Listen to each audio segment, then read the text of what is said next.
धनधान्य देई ही काळी आई धनधान्य देई जोडते मनाची नाती आमची माती आमची माणसं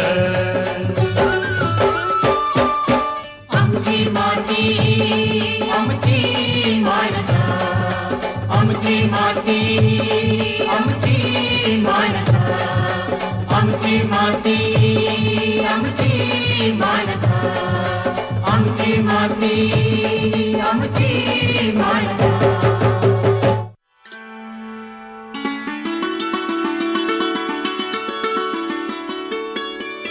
नमस्कार. कार्यक्रमात मनपूर्वक स्वागत. काळ बदलला, जग बदललं, जगण्याचे सगळे संदर्भ बदलले. पारंपरिक शेतीने सुद्धा कात टाकली आणि शेतीला पूरक असे व्यवसाय निर्माण झाले. आजच्या भागात सुद्धा आपल्याला अशाच काही व्यवसायांविषयी चर्चा करायची आहे. आजचा विषय आहे भात शेतीतील मत्स्यपालन, पावसाळ्यातील शेतीला पूरक व्यवसाय. आणि चर्चेत सहभागी होत आहेत डॉक्टर प्रकाश शिंगारे, संशोधन संचालक आहेत, महाराष्ट्र कृषी शिक्षण व संशोधन परिषद पुणे इथून आलेत. आणि त्याचप्रमाणे डॉक्टर शशी मेश्राम, सहाय्यक प्राध्यापक आहेत, मत्स्य महाविद्यालय रत्नागिरी इथून आलेत. दोन्ही मान्यवरांचं कार्यक्रमात मनपूर्वक स्वागत. नमस्कार. नमस्कार सर. भात शेतीतील मत्स्यपालन म्हणजे भात शेती आहे आणि त्याला धरून पूरक व्यवसाय मत्स्यपालन आहे. अतिशय कल्पक अशी ही संकल्पना आहे. कशी काय सुचली? आपण पाहिलं की महाराष्ट्रामध्ये जवळपास 15 लाख हेक्टर हे भात शेतीचं क्षेत्र उपलब्ध आहे. हो. आणि त्यासोबत भात शेती पावसाळ्यात ज्यावेळेला केली जाते तर पावसाळ्यात भातामध्ये पाणी ठेवावंच लागतं. बरोबर. आणि पावसाळ्यातले 4 महिन्याचा जो कालावधी असतो भात शेतीचा, त्याच्यामध्ये जवळपास 3-3.5 महिने कालावधी हे भाताची शेतीमध्ये पाणी जवळपास 9 ते 10 इंच पाणी हे राहतच असतं. आणि ह्या पाण्याचा उपयोग 9 ते 10 इंच जे पाणी भात शेतीमध्ये असतं, ह्या पाण्याचा उपयोग मत्स्य शेतीसाठी कसा करता येईल? कारण मासेही पाण्याशिवाय राहू शकत नाही. आणि त्यामुळे भात शेतीमध्ये जर काही चर काढून शेजारी पूर्ण बांधाच्या साईडनं आणि त्याच्यामध्ये भात शेतीमध्ये जर मासे सोडले तर त्यापासून भात शेतीचं उत्पन्न मिळणारच आहे. परंतु बऱ्याच वेळा आपण बघतो की कोकणात किंवा इतर भागात सुद्धा महाराष्ट्राच्या भात शेती कधी कधी तोट्यात जात असते. तर अशा वेळी भात शेतीला पूरक व्यवसाय आपण जर मत्स्य शेती म्हणून जर घेतला तर ती निघणारी नुकसान भरपाई आपण मत्स्य शेतीतून काढू शकतो आणि अतिशय चांगल्या प्रकारे हा पूरक व्यवसाय भात शेतीला होऊ शकतो. पुढचा प्रश्न माझा मेश्राम सरांसाठी आहे. सर, मला सांगा की मत्स्य शेती ज्याविषयी आता आपण चर्चा करतोय ना, याचं नेमकं महत्व काय आहे? तर महत्त्व म्हणजे आपण बघतोय की म्हणजे नुसता भात आज आपण इतकं वर्ष झाले किंवा पारंपरिक पद्धतीने करतो आहोत, पण यासोबतच आपण जर मासे सोडले तर मासे आता भातासाठी आपण बघतो की साधारण 9 इंच आपण पाणी ठेवतो, ते पाणी फुकट जातं. यासोबतच जर आपण मासे टाकले तर या भातासोबतच आपल्याला सकस आणि प्रथिनेयुक्त असं आहार म्हणजे ते मासे हे आपल्याला कमी खर्चात आणि कमी याच्यामध्ये आपल्याला उपलब्ध होऊ शकतात. आणि हा पाण्याचा पण आपल्याला उपयोग करता येईल. आज आपण बघतोय की पाऊस पडत नाही आणि त्या पाऊस न पडल्यामुळे बरेचदा आपल्याला पाणी द्यावं लागतं आणि ते पाणी देत असताना अशा पद्धतीचं आपण जर मासे आणि भात असं एकत्र केलं किंवा त्या पाण्याचा उपयोग केला तर पाण्याचाही उपयोग होईल, जमिनीचा उपयोग होईल आणि त्यासोबतच आपल्याला प्रथिनयुक्त असे सकस मासे सुद्धा मिळतील. बरोबर. मी शिंगारे सरांकडे पुन्हा एकदा वळतो. सर, मला सांगा की भात हा यातला सगळ्यात महत्वाचा घटक आहे, बरोबर आहे? आपण भाताची शेती करतोय आणि त्याला पूरक व्यवसाय म्हणून मत्स्याचा विचार करतोय. भाताच्या नेमक्या कोणत्या जातींची लागवड करावी? आता पावसाळ्यामध्ये आपण विचार केला तर कोकणामध्ये आम्ही जे प्रयोग घेतलेले आहेत तिथे म्हणजे डॉक्टर बाळासाहेब सावंत कोकण कृषी विद्यापीठाअंतर्गत बरोबर यावेळेला काही प्रयोग घेतले गेले आणि ते शेतकऱ्याच्या शेतावर चाचण्या घेतल्या गेल्या. तर पहिली संकल्पना त्याच्यामध्ये अशी असते की भाताच्या शेतीमध्ये पाणी आपल्याला जास्त ठेवायला पाहिजे, कारण मासे असतील तर माशांसाठी पाणी जास्तच हवे, पाण्याची उंची जास्त पाहिजे. मग अशा परिस्थितीमध्ये भाताच्या उंच वाढणाऱ्या किंवा मध्यम जाती ज्या असतील, मध्यम वाढणाऱ्या जाती, अशा जातींचा येथे याच्यामध्ये उपयोग केला पाहिजे. ह्याच्यातला कोकणातला जर विचार केला तर डॉक्टर बाळासाहेब सावंत कोकण कृषी विद्यापीठामध्ये साधारण येथे पनवेल निमखाऱ्या पाण्यामध्ये जिथे खाडीचा भाग आहे अशा पाण्यासाठी पनवेल 1 आणि 3 ह्या मध्यम वाढणाऱ्या ज्या भाताच्या जाती आहेत त्या भाताच्या जातीचा उपयोग आपण मत्स्य शेतीसाठी करू शकतो. याशिवाय कर्जत संशोधन केंद्राने काय जाती विकसित केल्यात अशा कर्जत संशोधन केंद्राच्या मध्यम वाढणाऱ्या जाती ज्या आहेत त्याचा उपयोग करता येतो. त्याशिवाय रत्नागिरी संशोधन केंद्र जे विद्यापीठाचं आहे त्यांनी रत्नागिरीच्या काय जाती निर्माण केलेल्या आहेत. अशा ज्या मध्यम वाढणाऱ्या साधारण 1 मीटर ते साधारण 1 मीटर 140 सेंटीमीटरपर्यंत म्हणजे साधारण 1.5 मीटरपर्यंत वाढणारे जर भात जाते असतील तर त्याचा उपयोग आपल्याला चांगला करता येतो. कारण त्याच्यामध्ये ज्यावेळेला पाण्याची उंची आपण ठेवणार आहे त्यावेळेला माशांना त्याच्यामध्ये पूर्ण भात शेतीमध्ये फिरणं सोपं जाईल आणि भात शेतीमधले काय जे तण नियंत्रण किंवा इतर काय जे आहेत त्याच्यावर सुद्धा नियंत्रण आणणं ह्या माशांमुळे शक्य होतं. शिंगारे सर, मला सांगा की याच्यामध्ये ही जी माशांची पिल्लं आहेत ती कधी कुठे उपलब्ध होऊ शकतात? आता आपण जर भाताचा विचार केला तर भात लावणी आपल्या साधारण येथे पावसाळ्यामध्ये पाऊस सुरू झाला हो. की भाताची ती रोपं लावली जातात, तयार केली जातात आणि नंतर ते रोपं आपल्याला भात शेतामध्ये लावली जातात. मग साधारण भाताची रोपं लावली की साधारण 15 दिवसानंतर आपल्याला ह्या माशांच्या जाती ज्या आहेत पिल्लं ते आपल्याला सोडावं लागतात. आणि बरोबर ह्या भात शेतीचा विचार करताना माशांची सुद्धा जी पैदास असते ही सुद्धा पावसाळ्यातच होत असते आणि साधारण प्रजननाचा कालावधी आहे तो जून, जुलै, ऑगस्ट या 3 महिन्यात असतो. त्यामुळे जूनच्या साधारण शेवटच्या आठवड्यात आपल्याला हे बीज तयार होतं. परंतु भात शेतीमध्ये सोडण्यासाठी जे बीज लागतं ते आपल्याला साधारण 4 ते 5 सेंटीमीटर म्हणजे 40 ते 50 मिलीमीटर ह्या आकाराचं बोटा एवढं बीज लागतं. आणि हे बीज उपलब्ध होण्यासाठी आपल्या महाराष्ट्रामध्ये शासकीय मत्स्यबीज केंद्र आहेत. संपूर्ण महाराष्ट्रात मिळतात. कोकणामध्ये येते गोरेगाव मुंबईला आहे, त्यानंतर खोपोलीला आहे. आणि याशिवाय डॉक्टर बाळासाहेब सावंत कोकण कृषी विद्यापीठ दापोली याच्या अंतर्गत जी मत्स्यविद्या शाखा आहे याच्या शाखा रत्नागिरी, मुंबई, पनवेल आणि सिंधुदुर्ग जिल्ह्यामध्ये आहेत. त्याच्यामध्ये पनवेलला हे ती मत्स्यबीजाचा मोठा कार्यक्रम घेतला जातो आणि मत्स्यबीज जे आहे ते संपूर्ण कोकणातल्या आणि इतर महाराष्ट्रातल्या शेतकऱ्यांना सुद्धा तिथून पुरवलं जातं. खचराची निवड म्हणजे भात कचराची निवड कशी काय करायची? भात शेती मत्स्य संवर्धन करायचं म्हटलं तर एक विशिष्ट प्रकारचं भात खाचर हे आपल्याला तयार करणं गरजेचं असतं. कारण की ज्यावेळेस आपण नुसता भात लावतो तर नुसता भात ज्यावेळेस लावतो त्यावेळेस आपल्याला खाचर किंवा जे भाताचं क्षेत्र जे क्षेत्र आहे त्याला आपल्याला स्पेशल काही करायची गरज पडत नाही. पण ज्यावेळेस भातशेतीतील मत्स्य संवर्धन करायचं म्हटलं तर साधारण एक 10% क्षेत्र हे आपल्याला माशांसाठी सोडावं लागतं. त्याच्यात आपल्याला चर करणं गरजेचं असतं आणि छोटे छोटे चर करून आपल्याला ते चर सर्व एकत्र एका कोपऱ्यामध्ये जोडायचे असतात.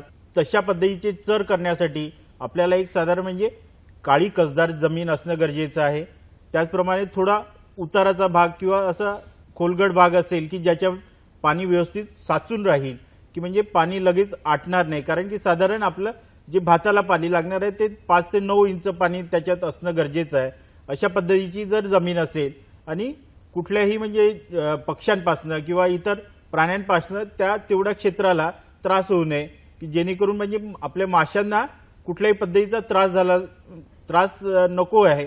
आणि तशा पद्धतीची जमीन जर असेल आपल्याकडे तर आपण तशा जमिनीमध्ये भात कचरामध्ये आपण भात शेतीतील मत्स्य संवर्धन करू शकतो. अच्छा, पण ह्या सगळ्याची जी पूर्वतयारी आहे म्हणजे ह्याला सगळ्याला काहीतरी पूर्वतयारी करणं फार गरजेचं आहे ना, ही नेमकी कशी करायची? काय नेमकं करायचं?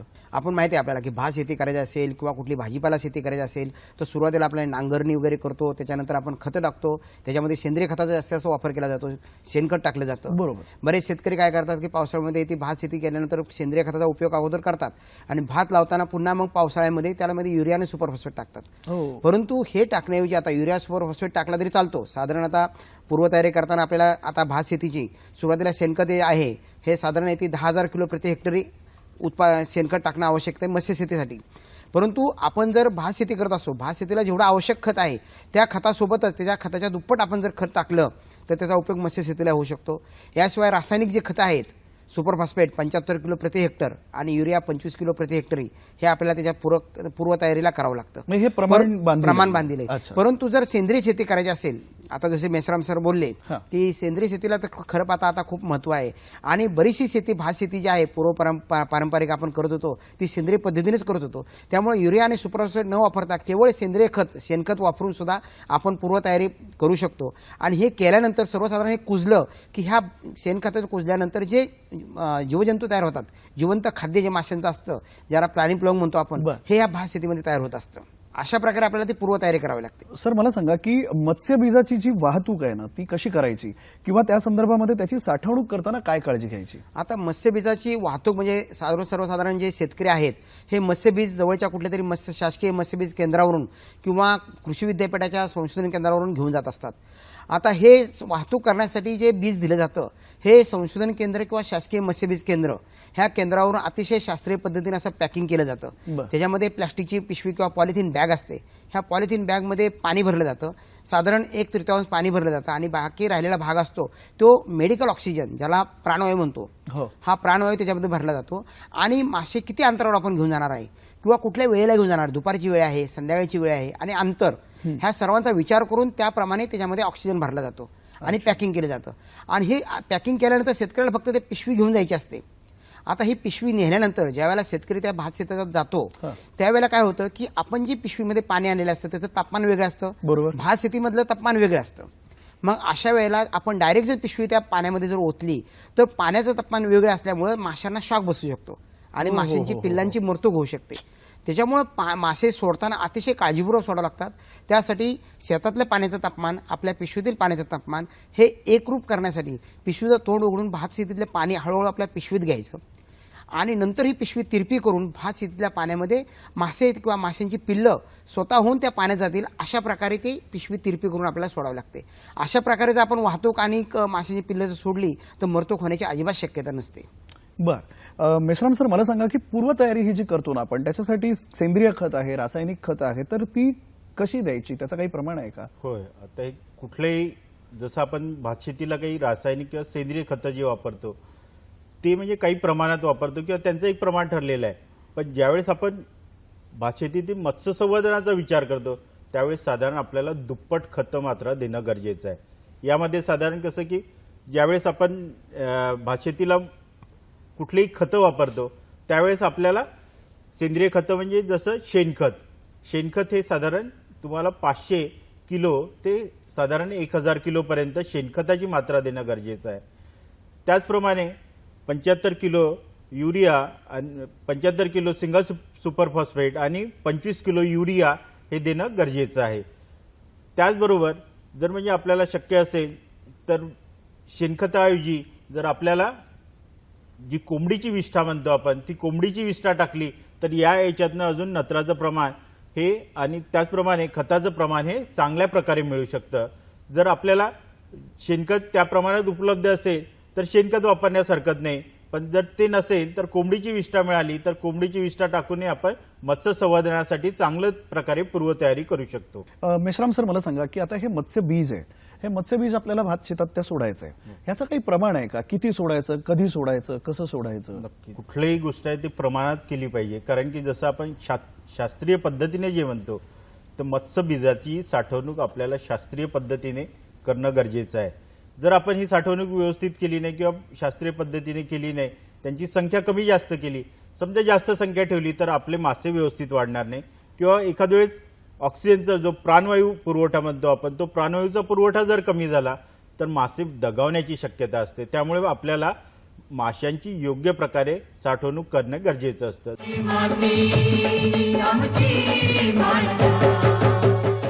शिंगारे सरांकडे वळतो, माशाच्या पिल्लांना काय खाद्य द्यायला पाहिजे? आता आपण जसं पाहतो की मत्स्य शेती हा विषय घेताना जर माशांचा विषय घेतो आपण, हे एक प्राणीच आहे.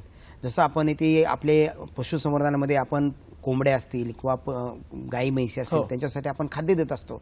अशाच प्रकारचं खाद्य मत्स्य शेतीसाठी वापरलं जातं, ज्याच्यामध्ये आपल्याकडे अगदी सहजासहजी उपलब्ध असणारं कमी खर्चाचं खाद्य आणि शेतकऱ्यांना सहजासहजी विकत घेता येईल अशा प्रकारचंच खाद्य ह्या मत्स्य शेतीसाठी वापरायला पाहिजे. हे खूप महत्त्वाचं आहे. आणि ते वापरत असताना आपल्याला इथे आपल्या शेतामध्येच तयार होणारं की भाताचा कोंडा, आपण आता भात शेतीमधील मत्स्यपालन विषय चालू आहे आणि ह्या भातामधून जे आपल्याला कोंडा मिळतो भाताचा, हा भाताचा कोंडा हा माशांना खाद्य म्हणून उपयोगी होतो. याशिवाय जे शेंगदाण्याची पेंड असते, शेंगदाण्याची पेंड सुद्धा आपल्याला या भात शेतीसाठी देतात किंवा गव्हाचा कोंडा असेल, अशा प्रकारचे जे कमीत कमी खर्चाचं जे खाद्य आहे ते आपण या माशांना साधारण त्याच्या वजनाच्या 5% या प्रमाणात द्यावं लागतं. आणि त्यासाठी काय करावं लागतं की दर 15 दिवसांनी माशांची तपासणी करायची, माशांचं वजन करायचं आणि आपण सोडलेले मासे आणि वजन केलेले मासे याप्रमाणे आपल्या भात शेतीमध्ये किती वजन झालेले मासे आहेत एकूण वजनाच्या 5% दररोजचं खाद्य द्यायचं आणि दर 15 दिवसांनी हे खाद्य हळूहळू वाढवत द्यायचं, जेणेकरून आपल्याला शास्त्रीय पद्धतीने उत्पादन जास्त मिळवायचं. पूर्वी पारंपरिक पद्धतीने फक्त मासे सोडायचे, कुठलेही खाद्य टाकत नव्हते, परंतु आता उत्पादन जास्त मिळवण्यासाठी आपल्याला एक कृत्रिम खाद्य किंवा पूरक खाद्य हे माशांना देणं अत्यंत आवश्यक आहे. सर, मला सांगा, भातावरती एखादा जर रोग झाला किंवा त्याला कीड लागली तर कीटक फवारणी केली तर चालेल का? नाही. आता आपण आजपर्यंत कसं केलं आहे की म्हणजे कीटक फवारणी भातावर करतो. पण मला एक विशेष बाब याच्यात सांगावं लागते की म्हणजे आपण भात शेतीतील मत्स्य संवर्धन करत असाल तर आपल्याला कुठल्याही प्रकारची फवारणी करता येत नाही. त्याचप्रमाणे जे आपण म्हणतो की म्हणजे जैविक नियंत्रण याच्यात मुख्य फायदा आपल्याला हाच असा आहे की म्हणजे या जे भातशेतीतील मत्स्य संवर्धन आहे, मासे टाकल्यामुळे अशा पद्धतीचा फायदा होतो की म्हणजे त्यामध्ये कुठल्याही पद्धतीचे किडे किंवा कुठल्याही पद्धतीचे जे खोडकिडा वगैरे म्हणतो असे जे हे आहेत ते किडेच हे या माशांचं मुख्य खाद्य आहे.